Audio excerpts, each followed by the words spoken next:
gentlemen, may I have your attention, please?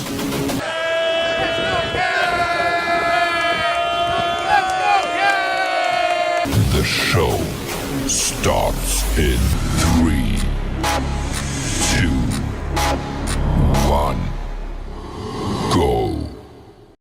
Good morning, CaneSport. It's March the 5th, 2024. I'm Gary Ferman, the publisher of CaneSport.com, joined this morning by the great Zuby Charles and the not-so-great Matt Shodell as we discuss the news of the day. Guys, listen, there is a lot of news of the day. It's an exciting time once again. We had a really quiet February, but spring practice has begun at the University of Miami, and the Cam Ward era as an extension is upon us, and so much going on. Guys injured, having to miss spring practice. We got to talk a little bit about that. Recruits coming out, visiting campus. Zuby, you talked to a few of those yesterday as well. So a lot of ground to cover here, so let's get right to it. The start of spring practice. And Matt, a couple days ago, you wrote a story that this is make or break time for Mario Cristobal. And somebody asked me on the message boards what I thought about that going into spring practice here.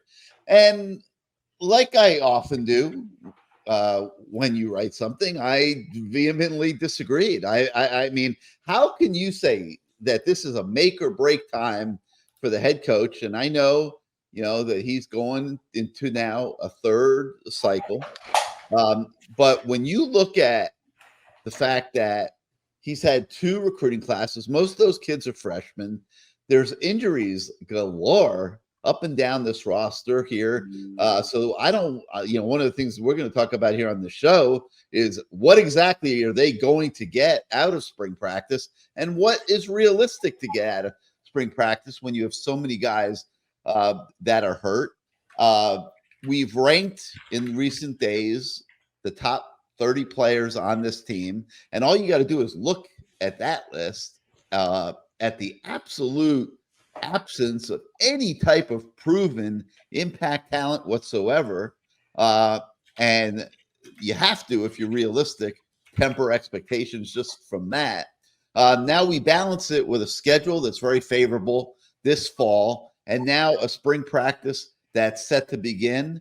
Matt, I think that this spring practice session coming up isn't about make or break for Mario. I think it's about make or break for starting to develop some of these young players, because if you do not, regardless of what the record is this season, if you do not start developing these freshmen that have made up the last 2 recruiting classes, you may never get to make or break, because Mario's not going anywhere. But he has recruited well the last 2 years.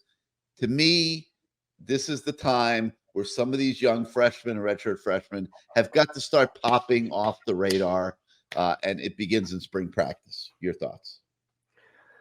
Well, I don't think you really understand what make or break means. There's a lot that you don't understand, and so just add this to the list. You're talking about the personnel and the schedule. That has nothing to do with make or break. It's the big picture, 1,000-mile high view. You could have 22 Gary Fermans on this team. It doesn't mean that, now it's okay to only win 2 games. You would win none if it was 22 Gary Fermans. 22 Zuby Charleses would win maybe double digits against this schedule. But make or break in this day and age of college football doesn't pertain to anything other than the perception of a program, because you need the NIL money to flow in. You need fan support. If both of those erode, we've seen this how many times in the last 20 years? When the boosters dry up and the fans go away, there's a coaching change or the recruiting is awful. You can't get around it. It's too easy to negative recruit. If Mario Cristobal does not have a good season this year, and by good, I mean he has to win 9 games or more. Okay, you can't win 7 games. 8 games, maybe he can get away with it and have another good class, but you can't win 7 games for sure. And you can't win less than 7 games for sure. So when I say make or break, It's because if you have 3 mediocre years, regardless of your recruiting classes, those guys can transfer. It's a new era, Gary. This isn't, back in the day when you were going to Fat Tuesdays and Cocoa Walk. Cocoa Walk was burned down to the ground, okay? They built a new gleaming facility here with no more Fat Tuesdays, okay? It's a new era. You can't have the perception of fans being negative. You can't have the perception of, oh, this is a guy who can't coach, which right now, guess what? If they win 8 or 7 games this year, you're going to have different websites. Sports Illustrated, I guess, won't exist anymore, but there will be websites that won't call the destruction of Miami's program, but they will say, here are coaches on the hot seat, and guess whose name's going to be on there? And do you think that helps recruiting? Do you think that helps NIL money come in for the guy who paid $1 million for Tyler Van Dyke to throw interceptions? Like, that's why it's make or break. Nothing to do with personnel, nothing to do with schedule. It's make or break because if he wins 7 or fewer games, the noise on the outside, the NIL problems, the guy who got the biggest contract in Miami head coaching history and promised to fix everything and every year says how great the team is, the players were constantly saying how the culture's fixed. Last year they said the same thing. Culture's fixed. This year, first practice yesterday, they were saying culture's fixed. Like, it's the same stuff over and over. At some point, you got to stop talking and you got to start doing. And, that's now. You can't have 3 subpar years at the University of Miami when you're paying a guy more money than I will make it my whole life, and he makes it in 1 month, okay? You can't do that. That's why, to me, it's make or break. All right, Azubi. So we ranked the top 30 guys on the team. And, I mean, Cam Ward comes into the transfer portal. To me, he's immediately number 1. Yeah. Okay, a guy that you're pulling from Washington State in the transfer portal. Okay, he's number 1. Reuben Bain, who has 1 year under his belt, is 1A or 2, depending on how you want to organize the list. From there, it's a lot of guesswork. It's problematic to me, and I'm just not feeling that Mario is anywhere but still in the very infancy of turning this program around.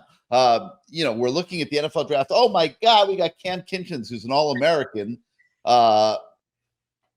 He flamed out at the combine. Just did average. Just a guy. He's not among the fastest guys there. Was not really considered among the most impressive. James Williams, you don't hear a peep about his performance there. And these were the better players on the team last year. So I say that spring practice is about one thing and one thing only, and that is 6 weeks from now, I want to see somebody pop. I mean, multiple guys pop from the redshirt freshman list. Your initial thoughts after watching these guys the first day at spring practice, you agree or disagree? Yeah, no, first I want to, clap it up for Matt for that passionate, speech this Tuesday morning. Because it got me riled up and ready to go. I was a little drowsy getting on this morning, but, I think these 15 practices are going to, be really finding who your dogs are, who are the guys that you're going to lean on throughout the, summer and headed into the fall and all that good stuff. Because we asked, Coach Chris about everything. We could ask him about certain players. He's like, hey, I don't want to say anything right now. It's the first practice. As we get through the spring, we're going to really see which guys step up and which guys take those leadership roles, which guys can they count on in the regular season when it matters the most. And, from watching these guys, I like what I see. Obviously, I'm Mr. Happy-Go-Lucky, Mr. No clouds in the sky. But, you can't not notice the difference between the first year Cristobal was here last year and this year. The QB room is amazing. I mean, Cam Ward is as advertised. Matt and I watched him yesterday, and I feel like everyone in that building is ecstatic to have him there on campus. Reese, the transfer from Albany, I was pleasantly surprised how good he was as well. And then you've got Emory Williams back from the injury. You got Jakari Brown, looking good as well. So that quarterback room is kind of the biggest question mark last year. Looks to be pretty much fixed or in good hands with those guys. And just the rest of the roster, wide receivers look, great. The tight ends looked pretty good yesterday too, and we know how bad they were last year. Only kind of question mark I did have, and I think Matt agreed with me, the cornerbacks. That's kind of a position that is a little bit shaky because offensive line is beefed up, defensive line is beefed up, linebackers are set with Kiko, but the cornerbacks right now are kind of my only real concern. Well, only concern I can have after watching the team for about an hour yesterday. But overall, I'm happy with what I see from those guys. I'm glad they have both coordinators coming back, from last year, so you don't have to turn over, learning a new playbook. You can ease into new things and all that good stuff. But I like what I saw yesterday for sure. All right, so Mario talks after practice, and in very un-Mario like fashion, essentially gave us the injury list, which is not something he does very often. So you look at that injury list. Nigel E. Kelly is missing the entire spring. A guy that was supposed to be blossoming by now into an impact defensive end. Thought he was very average when he did play last year. Now he's missed time last season. He's missing spring practice. Not good for his development. Armando Blunt, true freshman, came in needing a little work done there. So before he starts his career, he's getting cleaned up. And that one's fine because he's a young true freshman. He needs to redshirt this year anyway. No issues there. Mark Fletcher, foot problems are believed to be maybe a little worse than what might have originally been thought. His status is very much up in the air for the start of the season in September. He's obviously missing the entire spring practice. Ajay Allen is missing the entire spring practice. That's a running back that you're expecting to be a rotation guy. Zion Nelson remains on the injured list. Reasonable question that he will ever play football again. Frankie Tinilau, who is a freshman who is yet really to do anything, he's on the injured list for spring. The two Maligoas, Francis, an offensive tackle that you are hoping really just as an absolute beast this fall, he's missing the entire spring practice. Critical development time, in my opinion. Francisco Maigoa, he's a veteran linebacker, had a decent season. He's missing the entire spring practice. And Isaiah Thomas, a young safety corner, is missing the entire spring practice. So those guys are missing the entire thing. A couple guys that are on the injured list right now that might be able to make it back: Akeem Essador, Cole McConaughey, Damari Brown, Brian Ballum, tight end Cam McCormick, John Dennis, backup center, and Josh Horton. Okay. Matt, I'm sitting here talking about how development is the key to spring practice, and I really believe it is. But so many of those guys that you would think would be critical to that development, guys like Nigel E. Kelly, guys like Josh Horton, they're missing spring practice. So how is this football team going to take a step forward with so much of the young talent on the sidelines? I mean, it's a fair question. All you got is all you got. I mean, the players you have are the players you have. So spring practice, I mean, look, people can make a big deal about it. To me, spring practice has always been about younger guys. It's like, I coach, you've coached, Gary, Azubi, you've been coached. You're not old enough to have coached. But like as a coach, like for instance, when I'm at practice with, I'm coaching a youth team now for some bizarre reason, even though I have no children on the team. The players that I work with the most, that I want to work with the most, that need the most help, the ones that are the ones that aren't very good, that are younger. The guys who already know how to play, who are pretty good, you don't really need to try and bring them along as much because they already know what they need to do to get better. So to me, the veteran guys who are out or missing or hurt, whatever, like that doesn't really bother me. Guys who have already played a decent role in the past, as long as they're back in the fall for the first fall practice, that doesn't bother me. To me, spring practice is about getting the younger guys better, getting some depth, building some depth, because you're not playing a game in June and July. You're playing your games in the end of August, September, October, November. And if you only have starters and they get hurt and you haven't built depth behind them, you're in trouble. And the fall practices, that's when you hone in on your starters, and the starters are playing as a unit and gelling. Spring is a time for experimentation, getting younger guys better. So it doesn't bother me, some of the older guys that what they're going to do are out. The Akeem Messadors, go down the list. Even the Maligoa brothers. It doesn't bother me. Would it be better if they were healthy and teaching some of the young guys behind them what to do? Sure. But all it means is the younger guys are going to have to step up and play against the ones, instead of playing more against the twos. And they would have rotated in with the ones anyway, a lot of them. But, I also want to your point that you're shocked Mario Cristobal gave out the injury list.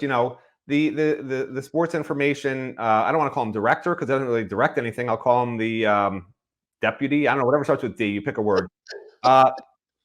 He comes out before we're allowed inside, and for some reason, they didn't let us just watch. Usually we come in when the team's just sort of doing their stretching.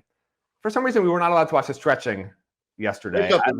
Maybe I don't know. Maybe players were going to be getting hurt in stretching, and they didn't want us to see it. I don't know. But the deputy came out, and he brandished his 6-gun, and he said, "Listen, when you come in there, do not tweet out, do not post anything about missing players. Mario Cristobal will address it after practice." Okay, and that's why Mario did address it, because what they didn't want to have happen was 2.5 hours on their first practice of the message boards just being blown up with, "Oh my God, there are 15 players missing. What's going on? Are these guys going to be out forever?" That's what Miami didn't want. That's the only reason that Mario gave any hints of injuries whatsoever, because he didn't want to. I mean, literally, I think he had a colostomy bag while he was telling us the injuries, because he was taking an SH behind the scenes there, because he didn't want to do that at all. Okay, he did not want to do that at all. He never wants to talk about injuries. The last thing he wants to do, but he realized it would be worse in Miami's first practice for 2.5 hours to have the message boards all over Miami Hurricanes Nation blowing up. Oh my gosh, the Marigold brothers are gone, Fletcher's gone. You go on the list, right? Now he's like, "Kelly, Key Messenger, what's going on with this team? What's the problem? Why are they all getting hurt in the offseason?" What's really going on, Matt? What's going on? Tell us. A lot of it was cleanup stuff. But that's the only reason that happened. And then the other thing, like the roster, okay? The deputy tells us, the roster, at big letters at the top of the roster, it says, "Not for publication." I don't know what it's for, but it's not for publication. That's what we know. And he, the deputy made the point to tell everybody that the roster is just there so we can identify the players by number, because, apparently we'd be too dumb otherwise to identify Cam Ward or anybody else. And what's interesting is, I decided, and I asked for permission, because God forbid I get on the deputy's bad side. I said, "Listen, can I just sort of post, hey, here's the new guys with their numbers. I understand the heights and weights aren't updated, whatever." He's like, "Fine."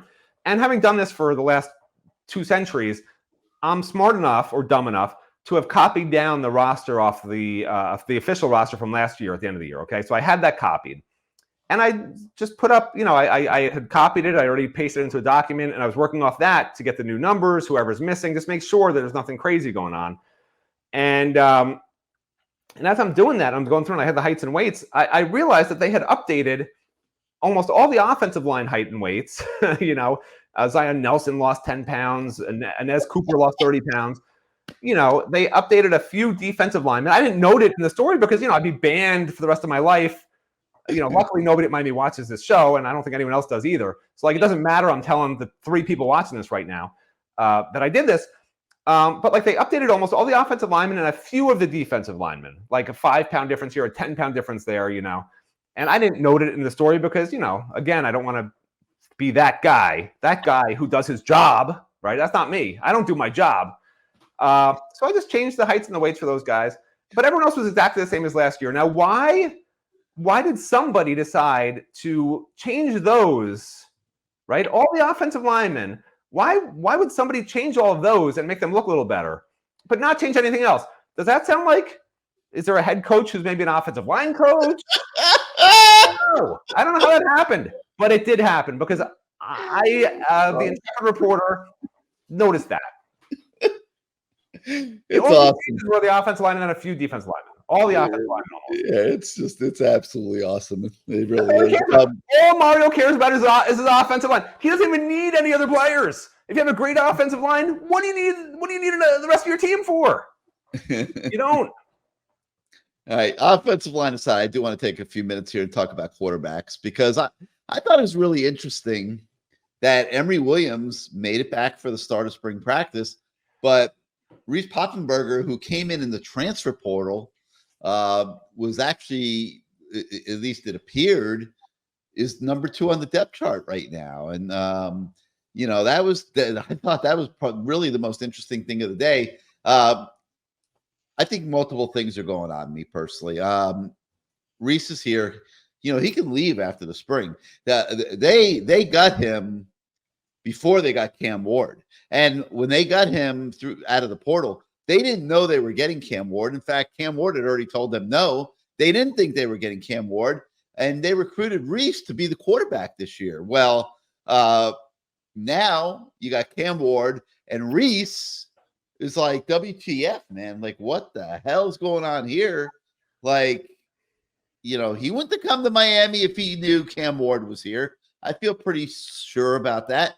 We haven't been able to speak to him since he got here, so I might be making an assumption there, but I don't believe he would have come to Miami if he had known Miami was going to get Cam Ward. So now you got to convince Reese, because Cam Ward's going to be the quarterback in the fall. But you don't want Reese to leave after spring practice when he can leave if he wants.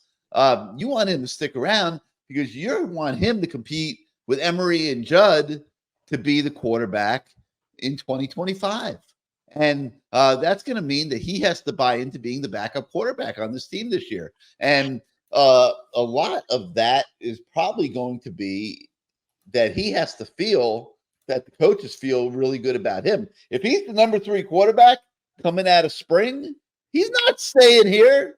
There's no way. So this is a tricky kind of side plot to spring practice. And if you're Emory Williams, you're also saying WTF, because why is this guy that came in from Albany put in front of me on the depth chart? So this is a delicate, we'll be talking all spring about how improved the quarterback room is at Miami, and it is exponentially improved. I mean, Ja'Cory Brown, without question, is number 4 right now on the depth chart, and that's depending on how things go with Judd this spring. And this is a drastically improved Miami quarterback room, but it starts to look different again if Reese leaves Zuby.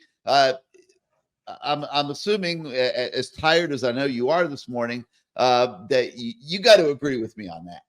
Yeah, I was going to say, Gary, I've never agreed with you more on a topic than because I actually spoke with someone yesterday. For president. I spoke with someone yesterday and kind of had that same discussion about, Reese coming in, before Cam Ward, then bringing Cam Ward, having that whole debacle situation happen. And, he still has 2 years of eligibility left. And he could still, hey, I had a solid spring, at Miami, I had a solid time at Miami, have a lot of good tape, have a lot of good things, say, hey, I'm out of here. Thanks for, this quick, advertisement, these quick commercials to get me on to somewhere else. Because, he, like I said, he looked really good. And he's going to have film at a Power 5 school against Power 5 athletes. And, hey, if he wants to leave, listen, I'm going to take my talent somewhere else. They got their guy. They can figure it out. So that's going to be a real interesting storyline. I think that's going to continue to develop over the spring. But like you mentioned, I feel like if Miami kind of tries to sell that dream of, hey, you're going to be the guy next year and this and that, that just kind of stirs up the pot a little bit more with, Ja'Cory Browns, Emory Williams, Judd Anderson. So it's not a bad, thing to have too many guys. It's never bad to have too many of anything unless it's something bad. But, I feel like this is a situation we're going to be monitoring a lot during the spring. And I'm glad that it's a problem that Miami has. Yeah, well, if you like competition, it's a great thing. But, I don't know, man. Like, I could see a lot of tampering going on with Miami quarterbacks, because if you're a team out there and you come out of spring practice and you're not happy with where you are at quarterback, like, where are you looking, man? You're looking at Miami with Emory Williams and Reese Poppenberger. I mean, without a doubt. I mean, Cam Ward's not leaving. So it's like you're saying you're like sending signals through back channels and stuff like, hey, man, like, if those guys don't want to sit at Miami this year, they might be able to come here and play. And, Emory Williams had a chance to showcase himself in a couple games last year. I'm not saying he's going to leave here and go be the quarterback at Alabama. Like, that's not happening. But there's a lot of mid-level college football teams out there where a guy with Emory Williams' skill level can probably walk in and be the quarterback. So I'm expecting a lot of tampering to be going on with these guys. I'll call it tampering. But the truth of the matter is, free agency is very well and clear in college football. Man, everyone's tired. Matt's gasping. Azubi's yawning. I'm on a roll here because I smell trouble. Okay, I'm wide awake in discussing this subject because I think the Miami quarterback room could become a target after spring practice. You got a transfer portal window getting ready to open up, and how many teams out there in college football have 3 decent quarterbacks? And that's not even counting Ja'Cory Brown, who somebody might get enamored with his ability as well and try to convince him to go to the portal also. I mean, he's going to know coming out of spring practice that he's probably no place at Miami. He's not, it's not like it's hard to figure out when you played the bowl game and you're starting out spring practice pretty much number 4. So I don't know, guys. A lot of intrigue here. Matt, why don't you take us home here with the final thoughts on this subject? Well, I mean, you're wrong as usual because Cam Ward is here for 1 year. Reese Poffenbarger, he can come next year and start. I mean, he knew Cam Ward was coming, and he could have gone somewhere else before he even reported to Miami, and he didn't, right? You think Ja'Cory Brown and Emory Williams can just transfer right now and start somewhere else? Or are they probably better off staying here and trying to compete to be the starter next year for Shannon Dawson? It helps Miami that the guy right now has 1 year left. There's other programs where a guy's going to start and he's not a senior, right? Those programs have a lot more likely candidates to transfer out than out of Miami where, hey, I'll sit 1 more year, I'll learn, and then I'll compete to start. If I don't win the job next spring, then I'll transfer for the fall. It's not the end of the world for these guys to stay 1 more year when they're going to be back up this year somewhere else anyway, unless they want to go to some lower level program. There's no rush where Ja'Cory Brown's going to go to another ACC program even and start, certainly not an SEC program. There's no rush where Emory Williams is guaranteed he'll start somewhere else. Those guys aren't going anywhere this year. They're not going anywhere, okay? Reese Poffenbarger is probably the only one to monitor, but I think that Reese, based on what I saw, probably thinks he can start next year at Miami, and all he needs is 1 really good year to go to the NFL. It's not like the guy needs 2 years to go to the NFL. He can sit and learn this year, which is probably beneficial to him. If he's a smart quarterback, he'll understand, hey, my skill set's not that different than Cam Ward. I can move a little bit. I got a decent arm. He's not at Cam Ward's level. We know that. But he's got a good skill set. We saw him throwing really nice passes yesterday. So, I think probably the 3 guys all stick around. I think, if I'm projecting in the future in my time machine and if I travel to the future, I think if Reese Poffenbarger stays, based on what I saw yesterday, I think he would be the starter for Miami in 2025. I mean, he looked really good. That's off 1 day in shorts and just hearing some stuff that I heard from off-season workouts. That's just my prediction. I know people love Ja'Cory. Some people like Emory too, and I hope all 3 do stay because that'll make next year really interesting. But you know what? Wouldn't also shock me if next year, if Miami has a really good year this year, which I think they will, 10 plus wins is my expectation. I think they might go out and get a different transfer quarterback next year. That's just the way it is. That's just the way it is. But I don't think Emory or Ja'Cory are leaving. Reese is the only one to monitor, in my opinion, after the spring. All right, it's going to be interesting to keep an eye on all this. Okay, a couple other nuggets that came out yesterday. How about Duke Johnson? Back in school at Miami, now a student assistant with the football program who can be around all the time. Matt, your thoughts on that? I mean, I covered him 50 years ago. Didn't he promise his mother he was going to graduate or something, and then he left early, right? So, yeah. So he clearly wants to think about getting into coaching. Yeah, but he wants to graduate. I don't think he graduated. Get his degree. Right. So he wants to get his degree and getting into coaching. I mean, it's not a bad thing to do. I mean, I think it's very smart and it's great for Miami's program. And it's really nice. Duke's one of the greatest, not just a player, but a really great person. So yes, having a guy like that around the program is just a plus all over the board, Yeah, no doubt. And then another cool nugget that I thought was the fact that Samson Okinola, who was the 5-star offensive lineman that everybody thought would emerge right away as a true freshman, didn't pan out that way. He needed time to develop. He was on the first team at guard yesterday. And I don't know. What do you think, Azumi? Did you get a chance to watch Samson? Yeah, A little bit. You know? he looked good. Coach Cristobal talked about him a little bit. Was with his injury. He kind of said he was ready to come back at the end of last year, but they decided to hold him out for the spring, and it looks like it's working out. We know that left guard spot was left open by Javion Cohen. A lot of guys are gunning for that spot, and it looks like he has it early. We know, Markel Bell came in the transfer portal out of the JUCO ranks. And, a few other, sophomores and juniors are fighting for that spot. But it looks, early on, Sampson's kind of locked it in. And I saw him after practice. He looks healthy. He looks bigger in a good way. He's more fit. He kind of lost some of that baby fat that he had coming out of, high school. And that offensive line, man, I think Coach Mirabal probably has one of the better units on the entire team with depth, at some of these positions. Obviously, some of these guys are unproven, but there's bodies there and there's good, size guys in that room that Coach Mirabal can work with. Yeah, so that's going to be interesting to watch his development through the spring, without a doubt. One of the guys that we had the chance to talk to yesterday, and the way this works is, they pretty much tell us who we're allowed to talk to. Like, we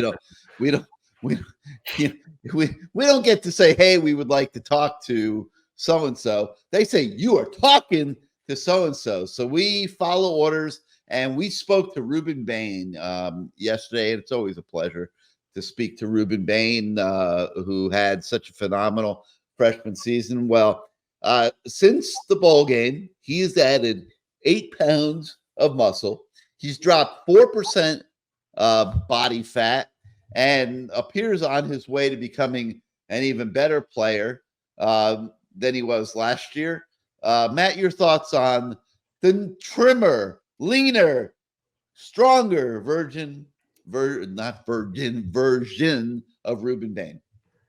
I mean, I'm a little surprised that he sort of weighs the same. I really thought he would try to bulk up and be a tackle. I think that's what his future is. You're not going to see, at his height and weight, you don't really see a college defensive end. He just has to be that explosive. But on the interior, I think he'd be a really great fit. So I just hope it's not one of these weird like Chicolo situations, like a reverse Chicolo situation, where he had to change his entire frame for college, and he had to change his entire frame for the NFL. I hope Ruben's not intentionally trying to stay slim and drop body fat and gain muscle versus, that's straight up bulking up and trying to become a 300-pounder. If this guy's 300 pounds and can move, keep the way he's been moving, I mean, that's sick as a defensive tackle, but he's maintaining a 270, 280, I guess. Hasn't really put on any weight, which I was very surprised by, and yeah, he spins it like it's a positive, because if you're playing defensive end, sure, it's a positive. But I just don't think he's going to stay at defensive end long term. Like, I don't think that's his future. So I was a little surprised by that. But, but he's a great player wherever he is. It doesn't really matter, honestly. I mean, he's just that good. It doesn't matter you put him at end or tackle. He's going to be dominant. And then he told a really neat story about how when Cam Ward, he's a quiet guy by nature. But apparently when Cam Ward showed up on campus, he got so excited. He sees Cam Ward 60 yards away and he yells, "Throw me the ball!" At the IPF. He's by the exit window or by the exit. This isn't like an airline, right? So by the exit door at the IPF, and Cam turns around and throws him a dart from 60 yards away, right on the target. And I guess Ruben didn't say if he caught it or not, so I assume he dropped it, because I always heard to say that I'm sure he would have bragged about how he caught it with one hand or whatever. So I'm sure he dropped it, but that's a neat little anecdote about how Cam is really getting along with defensive players. He's getting along with offensive players. I mean, even though Miami, by its great wisdom, did not make Cam Ward available to the media yesterday, every player was, of course, asked about the greatest player in Miami Hurricanes history, and they all said fantastic things about him. That's Cam Ward, in case you guys were wondering who the greatest player in Miami history is. All right, so Ruben Bain, I agree with you. I think his future is a defensive tackle too. I hope this does not become a James Williams situation where he spends his whole career at Miami, possibly out of position, and he's obviously a very good player. You could leave him at defensive end and he will do fine. But I'm not convinced about him as, for example, a consistent outside pass rusher and things like that. I like him much more as a bull rusher and just a strong, relentless kind of defensive tackle.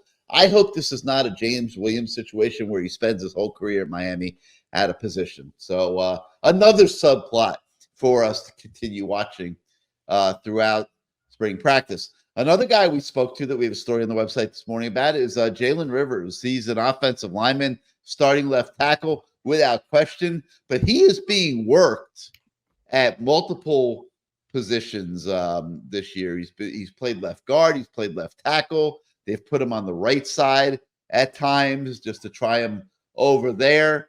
Zuby, why do you think Jalen Rivers is playing musical chairs a little bit right now? Yeah, that's kind of something I was interested in because, when he came in, he was at that left guard position. They, moved him out left. I think it's just honestly just need at a position. And he did pretty well last year, at that left tackle spot. And, I feel like moving him back in would just kind of not make sense. He's an established left tackle. He showed he can play that position at a high level. So I think just keeping him out there is the best kind of thing moving forward, Jalen Rivers. But, Lopa, you have to say, it's going to be his third year starting at Miami, a veteran guy on the offensive line. I feel like he's going to play a key role on that offensive line and kind of getting those guys to bond and get together and just, be as good or even better than they were last year.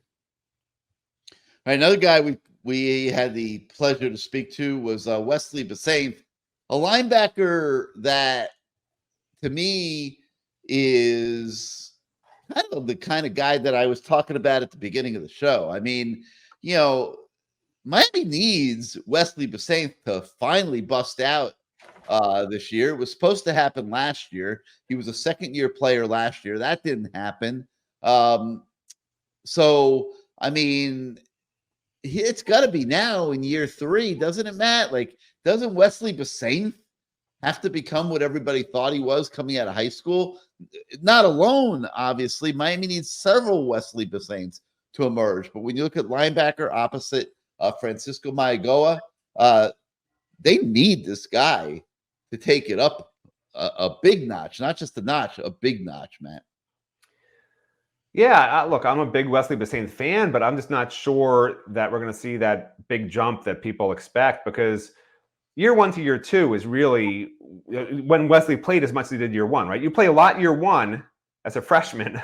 You expect a pretty big jump up in year 2, and he wound up, but he was a backup to start year 2, to KJ Cloyd, who came in from Louisville, and then he did win the job game 3 or game 4, whatever it was, but he just wasn't a real difference maker, and it was surprising to me last year because I thought Lance Guidry's defense would really help Bassane, who didn't have a single tackle for loss despite playing a ton as a true freshman. Have a lot of game-changing plays, and he had some tackles for loss and a couple of sacks, but there was no memorable moment, right? If you're a fan right now and you think, oh, let me think of that Wesley Bassane's memorable moment. Maybe he was one of the guys who almost got a safety against one of these teams or something. Maybe that was one of the plays, but that's about it. And I just don't know that. I think what we saw last year, I hate to say it, but I don't think it's going to be that much different this year. But with that said, it's probably good enough, right? It's like Francisco Mauigoa. You don't need him to be that much better. Would you like him to be better? Would you like him to be better? Yeah. Well, Francisco Mauigoa. No, you need him to be better, Matt. We need impact football players on this team. Listen, Francisco, I won't get long-winded here because I'm not trying to interrupt you. But Francisco was a good linebacker last year. Would you call him a great linebacker? I don't know. I would call him a great linebacker. They need him to go to another level. They need him to become an impact football player. This team needs impact players, Matt. Not good players, impact players. So, yes, they need him to be better. You're misunderstanding as usual. Everybody needs to be better. It doesn't mean they will be. What I'm trying to explain is my personal belief, if based on what I've seen and based on what I know. I don't think Francisco Mauigoa is going to be that much better than last year. I don't think Wesley Bassane is going to be that much better than last year. What I do think is that some of these guys who were freshmen last year, Raul Aguirre in particular, I think Cam Pruitt also, those two guys, there's guys that will be getting a lot of backup reps because you can't just have two guys. And it would not shock me if as the year goes on, Wesley Bassane winds up a backup. That's all I'm saying. Like I predicted a year ago, if he doesn't get better, Fletcher, before anyone else, I predicted Mark Fletcher would decommit from Ohio State and become a Hurricane. Okay, my two predictions this year: one is that Wesley Bassane will be a backup by the end of the year, not because he's so bad, but because I don't think he's going to progress that much. I think some of these young guys are really, really good. And my second prediction is, and this one's really out there, I think that your two starting tackles by the midway point of the season will be Samson Okunlola, if not earlier, Samson Okunlola because he's a natural tackle, and Francis Mauigoa, and I think Francis Mauigoa is at left tackle, and I think they move Jalen Rivers back inside because I think Alex Mirabal is smart enough to know that, yeah, Jalen Rivers can play left tackle. He can play anything except for center in college, but his natural best position is guard. And if Samson Okunlola is good enough, Samson's natural best position is tackle. So at the end of the day, while Samson right now, you don't really trust, you have to trust your tackles a lot. You have to trust your tackles. The guards can make mistakes. A running back can help, whatever. You can get people to help your guards a little bit more than the tackles when they're one-on-one outside against a speed rusher, right? The defensive tackles are slower. It's just a little bit easier.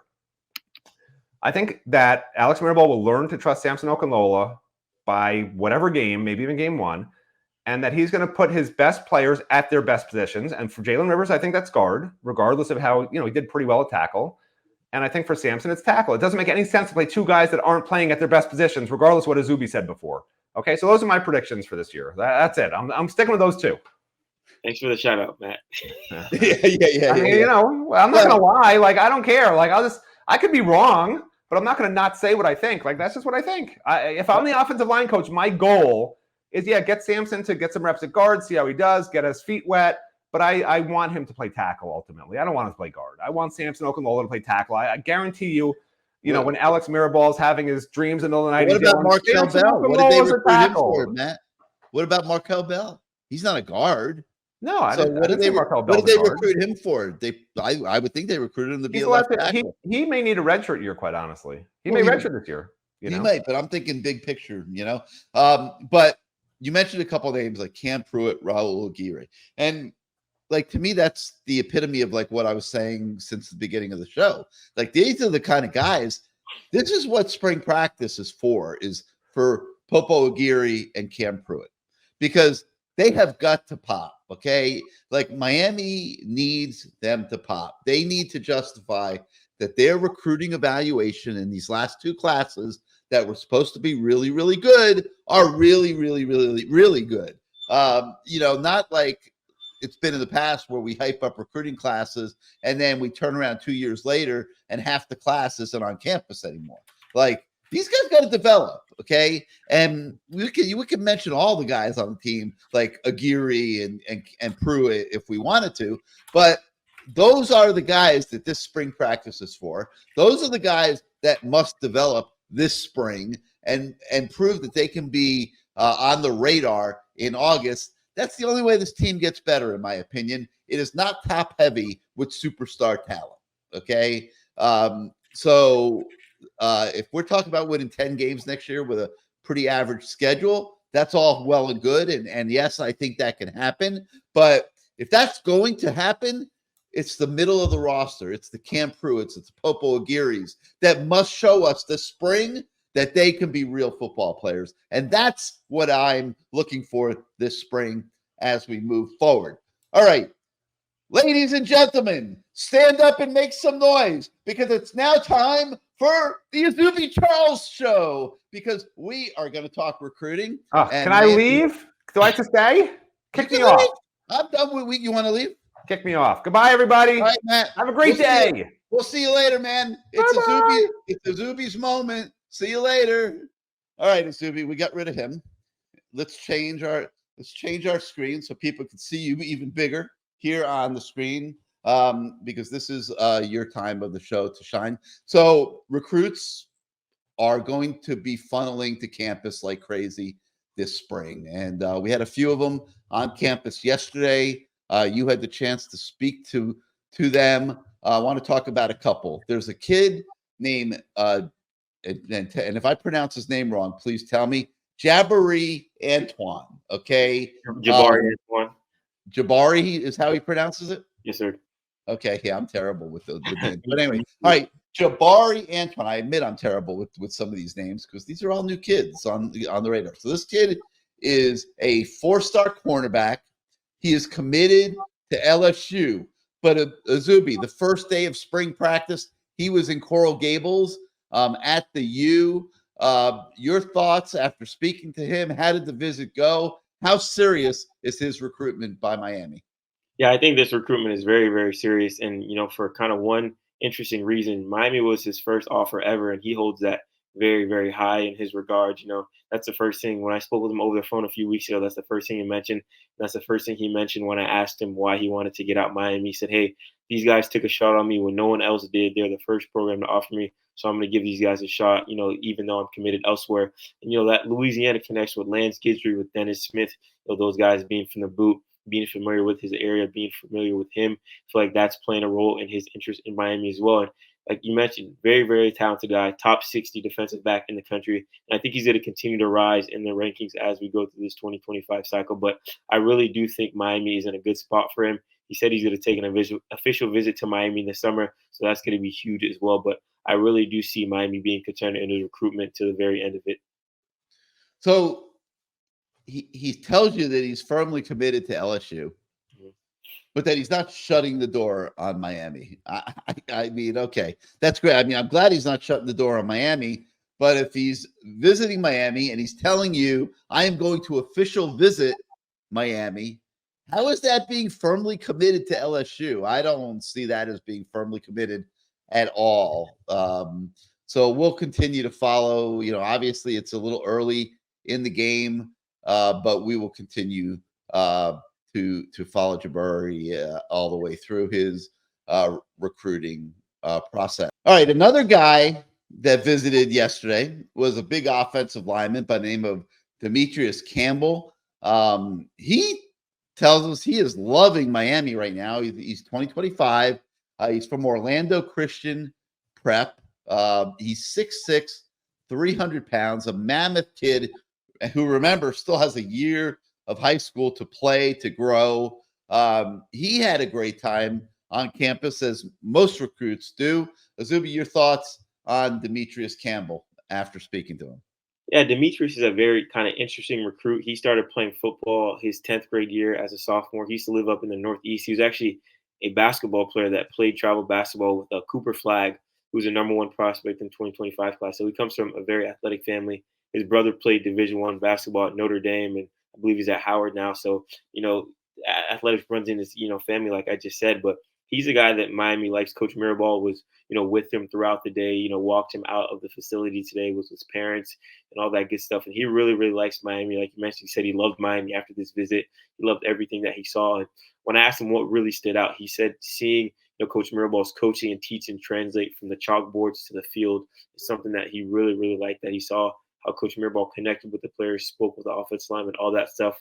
Now, with Campbell, he's an unranked guy right now. He's kind of an unknown guy due to the fact he just started playing football. Like I said, he has the measurables. He has the athletic ability to get to that point. I'm not going to say he's going to be a guy that could potentially come in and be a day one starter or be an impact guy right away. But like I said, he has all the tools, and he seems like a very coachable guy that Miami's really, really high on. So I like where they stand with him right now. He's going to OV in the summer, and he's going to try to commit before his senior season. So getting him back on campus again will be huge for Miami, and doing a good job on that official visit as well. All right, and the last guy we're going to talk about on this show is a running back. He is from Tampa, Armwood. His name is Gerard Pringle. He's a 4-star. On3 ranks him the #6 running back in the country. He has previously listed the top 8 of Miami, Alabama, Georgia, Texas A&M, Louisville, Boston College, Oklahoma, and Georgia Tech. New running back coach Matt Merritt has made him a priority for the Canes. Azubi, this is one I think that's sleeping in the weeds. I think Miami is doing very well with Gerard Pringle. Your thoughts? Yeah, I have to agree with you on that. With him, Matt Merritt, the two, they have a very strong connection that dates back to his time at USF. So when Matt Merritt was at USF, that was his #1 guy at USF kind of before he blew up in his recruitment. And since the beginning of 2024, this kid has picked up, several Power 5 offers: Alabama, Florida, Miami, Georgia, Oklahoma. A lot of big schools are chasing the services. But I feel like Miami has that bit of an upper hand with being there from the very beginning, even though Matt Merritt was at USF. Like I said, that relationship transferred over. He brought his entire family with him today. And he kind of said something that was pretty cool to me. He said, yeah, I got to show my little brother all this stuff, and my mom really loved it. And they feel a real connection there with Matt Merritt. Like I said, going from USF and keeping this kid very high on his board, and that's something that he holds very high. So like you mentioned, he had a top 8, but he kind of just told me, hey, Miami's really in my top 3. I really, really like the Hurricanes. And I think this is one that people are going to start paying attention to a little bit more as his stock rises. And I think right now, I believe he's a top 100 prospect on the On3 database, and I think that's going to continue to rise because kid's a sub 11 100 meter dash guy, very productive, and he has good size to him as well. A little bit, not the biggest guy, but he definitely can make people miss and punch that ball down the field. But a guy that I really like, and I think Miami's in a good place with, after this visit. And this past weekend, you were at Under Armour Miami camp. Zuby's all over the place these days. Who jumped out to you real quick at Under Armour Miami? Yeah, so I want to start off on the offense side of the ball. I'm going to say Cortez Mills, a guy that continues to, showcase his talent on, different camp scenes, different 7-on-7 events. He was, by far the best wide receiver out there. Then I kind of want to jump to the defensive side. I want to go with Booker T. Washington cornerback Ben Hanks, a guy that Miami really, really likes. He's been doing exceptionally well on the camp scene, this early parts of 2024. And he was going against the best of the best receivers yesterday or 2 days ago and was kind of locking guys down. And I was really, really excited to see him live in action again because I haven't seen him in a few months, but he's all as advertised. And he's, I think, going to be one of the best defensive backs in this 2025 class, and a guy that I think Miami's going to try really hard to keep him home. All right. So there you have it, folks. A lot going on, and you'll see us virtually almost every day this spring with these Good Morning CaneSport shows with our coverage, which is off the charts. I hope that you guys are enjoying it. If you are not yet a subscriber to CaneSport.com, you know what? Let me do this. Let me throw a special offer up on the screen for you. You can come join our website right now. We will give you your first 2 months for $1. Use the code CANES1. Hopefully you like what you see and you stay with us forever. We have a great community of fans. We do everything we can do every single day to enhance your fan experience. So get on over to CaneSport.com. Take advantage of the special offer. Use the code CANES1 and you will receive your first 2 months for $1.